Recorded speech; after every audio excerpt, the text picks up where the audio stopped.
In this video, we're going to explain how to set up your drag board. To create a new drag board, you're going to come over here on your left-hand side and click on the plus sign. Once I do so, the first pop-up that shows is giving me the example of 3 types of boards that I can create. Either an empty board that is not attached to any email address, or a shared inbox, which would be an inbox with a login and a password that I would like to share with me and my colleagues, or a Google group board, where I integrate an existing Google group that I already have with my team with Drag. Once I have chosen which board I would like to create, I will come here to the next and start adding my members. Here I can write down their actual email addresses in order to invite them to these drag boards. After inviting my colleagues, I will then name my board and click on Next. Once I do so, this pop-up will show here and I can click to go to my board. In case at any moment I would like to change the name of my board, I can click on top of the name and rename it. Also, you can see here that we have the determined names for each of the columns once I've created the board. You can also rename them by clicking on top. If I scroll over to my right-hand side, I can also create a new column by clicking on the plus sign next to the new column name.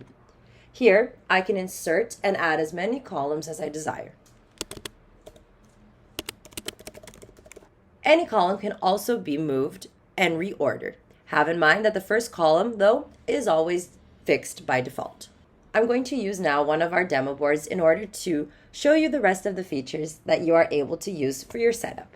In Drag, we have 2 types of cards. Either a card can be an email card, where you can see the example here, or it can be a task card. In order to create a task card that not necessarily has an email attached to it, you can click on the plus sign right here next to the 3 dots inside of your column. Once you click here, you can create the new task, press enter, and now we have a separate task card that does not necessarily have an email attached. In case you do want to attach an email, you can merge the cards together. In case me or any of our determined users would prefer to use the list view instead of our Kanban view, they can click on the drop down next to the refresh button inside of the board and choose here to change the view into the list view, and vice versa. In order to move cards either between columns or to other boards, I can either drag and drop my cards to the other column or to a different board. However, we also have our Move To feature, which allows me to choose the board or the same board that I am already in and the column in that board that I would like to move that card to. Once I click on Move, the card will then be moved to the determined board and column. Our next feature that you will see is the ability to collapse your columns. To do so, you will click on the 3 dots next to the plus sign on each of the columns and click to collapse your column. Here I can now see that my doing is a collapsed column. If I want to undo it, I can just click on the 3 dots once again and click on expand column. The next feature that is highly used by our team members is the merged card feature. This allows me to merge multiple cards together in order to maintain my board in an organized way, or to maintain multiple contacts that have been separated by newly composed emails into one place also.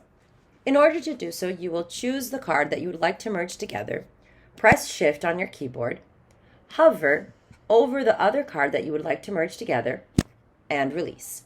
Now we can see that we have 2 cards that are merged here together. In order to easily see the cards that are merged together, I can click on the card and then on the Related tab. Here you can see all of the cards that have been merged together in one. Again, the main use cases is to maintain all communications from a determined client or lead in one place. It happens that multiple times clients don't only reply to existing emails, but also compose new emails. That way, if I know that both of them are from the same company or related to the same issue or sale, I can merge them together. Starting with our sort feature, if I click here on the drop down next to the refresh button, I can see our sort options. Here I can sort my board either by newest emails, oldest emails, unread emails, or due dates, which is also the feature available in Drag. In order to filter my board so that I can easily see a determined label, assignment, or color-coded card, I can come over here on my right-hand side next to the search in Drag and click to see the options that I have for filtering. If I would like to see all emails with a determined tag, I can choose here and search. That way, it will easily and quickly filter out my drag board in order for me to concentrate on all cards with a determined drag tag. The next feature is the ability to add subtasks to our cards, notes, see all activity done within that card, add files, and also the related tabs which you have already seen where all of the merge cards will be. Once I click on a card, here I can add my subtasks related to that card. For example, I can add here that I need to do a new follow-up. That way you and your users can tick off the subtasks related to that main card.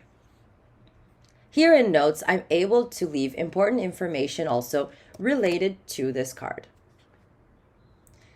In Activity, I'm able to have transparency related to everything done within this card. Here I can see which user has done what type of action inside of the card and when has it been done. In our Files tab, I have the ability also to add and upload files that at the moment I would like to concentrate within the main card. And once again, in our Related tab, I will be able to see all of the cards that have been merged together into this main card. Thank you for watching and welcome to Drag.